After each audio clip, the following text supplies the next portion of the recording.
ഇന്നത്തെ വീഡിയോ ഈ പൊതിയെക്കുറിച്ചാണ്. ആദ്യം ഈ പൊതിയിൽ എന്തെന്ന് കാണാം, അതിനുശേഷം ഈ പൊതിയുടെ വിശേഷങ്ങളിലേക്ക്.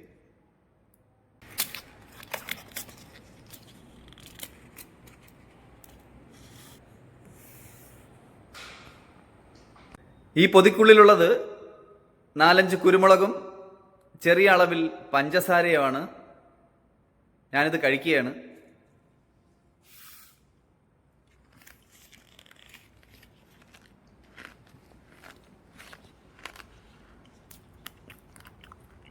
കുരുമുളകിൻ്റെ എരി മാറാൻ ചെറിയ അളവിൽ കുറച്ച് പഞ്ചസാരയേ ഉള്ളൂ.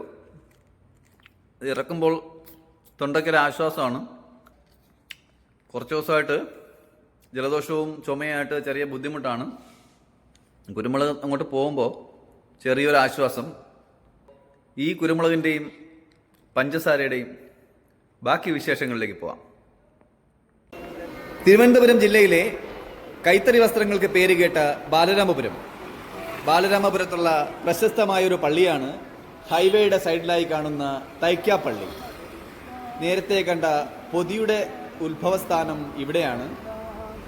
കുട്ടിക്കാലത്ത് ടാക്സി ഡ്രൈവറായ അമ്മാവനോടൊപ്പം യാത്ര ചെയ്യുമ്പോൾ അമ്മാവൻ ഇവിടെ നിർത്തി കാണിക്ക കൊടുത്ത് ഈ പ്രസാദം വാങ്ങി തരാറുണ്ട്.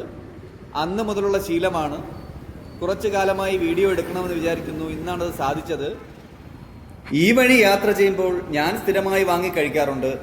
കുരുമുളകിൻ്റെ ഫ്ലേവർ മാത്രമല്ല, അവിടുത്തെ ഒരു പോസിറ്റീവ് എനർജിയുമാണ്. തിരുവനന്തപുരം ജില്ലയിലെ പലർക്കും അറിയായിരിക്കും.